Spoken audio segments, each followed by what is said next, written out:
Hello नमस्कार दोस्तों, welcome to my another video. I hope आप सब लोग बहुत अच्छे होंगे। आइए आज एक और टॉपिक बात करते हैं जो कि हम सबको जानना बहुत जरूरी है। जहाँ पे हम लोग बात करने वाले हैं लोन का सेटलमेंट कम से कम पैसे में कैसे कर सकते हैं और किन चीज़ों का हमें ध्यान रखना चाहिए। दोस्तों, अगर आपका लोन है वो अनसिक्योर्ड लोन हो या सिक्योर्ड लोन हो, अभी आप उस लोन का रीपेमेंट नहीं कर पा रहे हो, किसी भी रीजन से हो सकता है, आपका जॉब ना होना, बिजनेस का ना होना, आपके XYZ रीजन हो सकते हैं, हेल्थ चैलेंज, कोई सा भी रीजन हो, कैसा भी रीजन क्यों ना हो, आप पेमेंट नहीं कर पा रहे हैं, अब आप उसको सेटलमेंट करना चाहते हैं, तो कम से कम पैसे में करना चाहते हैं तो किन चीज़ों का हमें ध्यान रखना चाहिए, यह बहुत ज़्यादा ज़रूरी है। और किस व्यक्ति से आपको बात करनी है, राइट पर्सन कौन होता है सेटलमेंट के दौरान, ये चीज़ भी बहुत ध्यान रखने वाली बात है। तो अगर आपका लोन डिफ़ॉल्ट हो गया है, आप पैसे पे नहीं कर पा रहे, तो आपको परेशानियों की आवश्यकता नहीं है। बैंक, NBFC के पास एक ऑप्शन होता है, अगर आप पेमेंट नहीं कर पा रहे तो आप बैंक का जो लोन है या पैसा का लोन का पैसा है उसको आप सेटलमेंट करा सकते हो। बट सेटलमेंट किन कंडीशन पे होता है उस चीज़ को बहुत ध्यान रखने वाली बात होती है। दोस्तों, अगर आपका लोन डिफ़ॉल्ट हो गया है तो आपको सेटलमेंट की बात कम से कम NPA तक तो नहीं आपको बोलना कि आपको सेटलमेंट करना है। ये आपको पता है कि आपका लोन सेटलमेंट पेमेंट आपका लोन है, आप पेमेंट नहीं पे कर पाओगे, इन फ्यूचर आपको सेटलमेंट करना है, तो आप 1 महीने 2 महीने का वेट मत करो, आपका लोन डिफ़ॉल्ट होने वाला। आप पहले बैंक को एक लेटर लिख कर डाल दो, मेरी कंडीशन ऐसी है, मेरे पास पैसे की दिक्कत है, हो सकता है मेरी EMI बाउंस हो जाएगी, मैं पैसे पे नहीं कर पाऊंगा। आप इस चीज़ का नोटिस बैंक को डाल दो, एक लेटर पे लिख के या मेल पे लिख के डाल दो। जब आपके पास रिकवरी वाले को कॉल आती है कि सर पैसा जमा है, तो आप उनको बता सकते हो कि सर मेरे पास पैसे की दिक्कत है, पैसे जमा नहीं कर पा रहा हूँ, मैंने आपके बैंक को इन्फॉर्म कर दिया। अगर वो रिकवरी वाला बार बार परेशान करता, उनको भी आप मेल कर दो, वो नोटिस उनको व्हाट्सएप पे भेज दो कि ये दिक्कत है, इस वजह से मैं पेमेंट नहीं कर पा रहा हूँ। कम से कम NPA जब तक आपका केस नहीं होगा, जब तक आपको सेटलमेंट नहीं होता है। NPA के बाद आपको सेटलमेंट का ऑप्शन उपलब्ध होते हैं, और सेटलमेंट के ऑप्शन के लिए आपको बैंक के मैनेजर से बात कर सकते हो, लेकिन बैंक का मैनेजर आपको सेटलमेंट ऑफर नहीं करेगा, ना बैंक का मैनेजर आपको ये बताएगा कि इतने पैसे में सेटलमेंट होगा। सेटलमेंट कौन करता है? सेटलमेंट करेंगे जो रीजनल ऑफिस होंगे, जो कलेक्शन डिपार्टमेंट का जो रीजनल हेड होगा, वह उनके पास वो राइट्स अथॉरिटी होती है सेटलमेंट का। तो अगर आपका लोन है, आपको सेटलमेंट करना है, तो आप बैंक के पास अपनी एक बार बात रख सकते हैं, उनको लेटर देकर इन्फॉर्म कर सकते हैं, लेकिन वो व्यक्ति आपकी समस्या का समाधान नहीं निकाल पाएगा। क्यों नहीं निकाल पाएगा? क्योंकि उस पर वो राइट्स नहीं होता है। वो आपकी बात को आगे पहुंचा सकता है, अदरवाइज आप खुद डायरेक्ट कलेक्शन के रीजनल ऑफिसर को आप अप्रोच कर सकते हैं, उनसे बात कर सकते हैं, उनको मेल कर सकते हैं कि आपकी ये कंडीशन है, आप पेमेंट जमा नहीं कर पा रहे हो, इस वजह से आप सेटलमेंट का ऑप्शन उपलब्ध हो तो आप उनसे पूछ लीजिए। ये नहीं बोलो कि सेटलमेंट आप करना चाह रहे हो, आप बोलो सर अगर उपलब्ध है कुछ बताइए, मुझे समस्या से आप बाहर निकालिए, मैं परेशान हूँ, मैं कैसे निकलूँ, आप मुझे सुझाव दीजिए। आपको ये रीजनल ऑफिस के अधिकारी को बोलना, और उनको ये भी अप्रोच नहीं करना कि आपके मेरे पास सर 1 लाख है, मैं इतना दे सकता हूँ, नहीं दे सकता, बोलो ये सब बताना ही नहीं है। पैसे के बारे में, पैसे का कोई जिक्र ही नहीं करना है वहाँ सेटलमेंट के दौरान।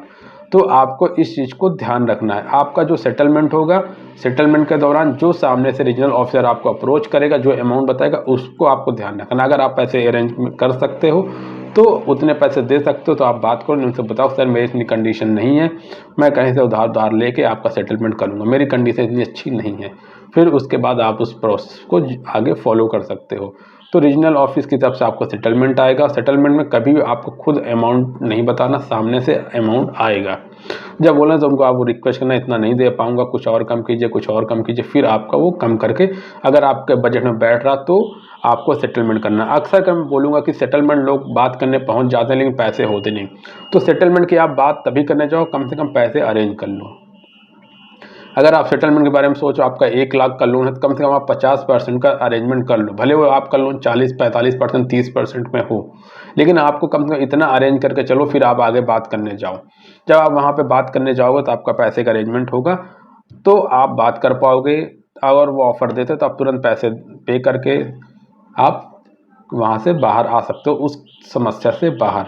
तो अगर आप ये सोच रहे हो कि लोन का सेटलमेंट करना है, पहले पैसे अरेंज कर लो, फिर आप बात करो।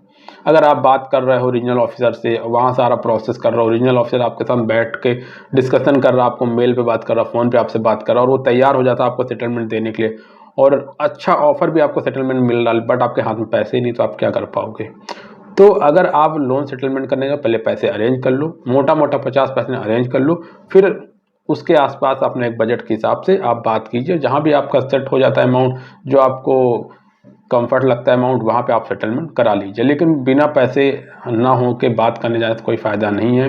राइट पर्सन से बात कीजिए। सेटलमेंट की जब बात हो जाए सेटलमेंट लेटर लीजिए और सेटलमेंट फिर आप करा सकते हो। लेकिन अमाउंट डिस्क्लोज अपनी तरफ नहीं करें, मेरे पास 1 लाख रुपए है, बताइए आप क्या कर सकते हो। तो इन सारी चीज़ों का आपको ध्यान रखना है, और जिससे कि आप इस सेटलमेंट को आसानी से हो सके। चाहे वो NBFC का हो, चाहे बैंक का हो, चाहे किसी ऐप का लोन हो। सेटलमेंट ऐसे ही होते हैं, सबके सेटलमेंट हो जाते हैं, आसानी से हो सकते हैं। लेकिन सेटलमेंट में आपको इन सारी चीज़ों को ध्यान रखना चाहिए। वन टाइम OTS अगर आप ले रहे हो, या आप सोचो 10% अभी दे दे, बाकी हम इसको किस्तों में देंगे, तो सब चीज़ को अवॉइड करो। पूरा पैसा अरेंज करो, फिर आप सेटलमेंट करो, जिससे कि आपको आसानी से हो सके सेटलमेंट। सेटलमेंट कोई ख़राब चीज़ नहीं है। जिनके पास कोई ऑप्शन नहीं, कोई विकल्प नहीं है, बिल्कुल सेटलमेंट लेना चाहिए। उनका एक राइट्स होता है कि पैसे की दिक्कत है, उनको मिल रहा तो ले लेना चाहिए। क्योंकि रिकवरी एजेंट से रोज़ कॉल से परेशान होने से आप बाहर निकल सकते हो। बट सिबिल स्कोर ख़राब होता है, वो ठीक है, होगा, बट कर भी क्या सकते हो। अगर आपके पास पैसे नहीं है, कोई अरेंजमेंट का ऑप्शन नहीं है, पैसे है ही नहीं, तो ऐसे कब तक इन्हीं कॉल को हरेस करते रहेंगे, क्योंकि वो अपना काम कर रहे हैं। आपको भी तो इस समस्या से बाहर निकलना, अगर आप इस समस्या से बाहर निकलोगे नहीं तो अपना पर्सनल काम कुछ नहीं कर पाओगे। तो आपको इस चीज़ को भी ध्यान रखना है। तो लोन सेटलमेंट कर सकते हो, इस समस्या से आप बाहर आ सकते हो। लेकिन जो मैंने आपको बताया है कि रीजनल ऑफिसर से बात करना, जब सेटलमेंट करने जा रहे हो तो पैसे का अरेंजमेंट पहले से कर लेना। जब सेटलमेंट के दौरान कभी अपनी तरफ से अमाउंट को डिस्क्लोज नहीं करना कि मेरे पास इतना रुपये मैं इतने में करना चाहता हूँ, नहीं। वो सामने वाला व्यक्ति बताएगा, आप उससे रिक्वेस्ट करो। अगर आप उस बजट फिट रहा तो करो। जनरली 50% सेटलमेंट होते हैं, बट अगर आपका केस राइट ऑफ हो गया है और कुछ समय और बीत जाए तो 40% 30% भी हो सकता है। लेकिन मैं कुछ प्रॉमिस या कमिट नहीं करता, बट एक जनरली राउंड फिगर जो देखा जाता है मार्केट में, मैं उस चीज़ की बात कर रहा हूँ। तो आप सेटलमेंट करा सकते हो कम से कम पैसे में, इस तरह से बात करके। कभी सेटलमेंट का ऑफर सामने से नहीं देना, इस चीज़ को आपको हमेशा ध्यान रखना है। कभी अमाउंट डिस्क्लोज नहीं करना, अपनी समस्या बताइए और सामने जब बताएं तो आप, अगर आपको लगता है तो सेटलमेंट आप करा सकते हो दोस्तों। यही एक अपडेट मुझे आपको बताना था। अगर दोस्तों आपको वीडियो अच्छी लगे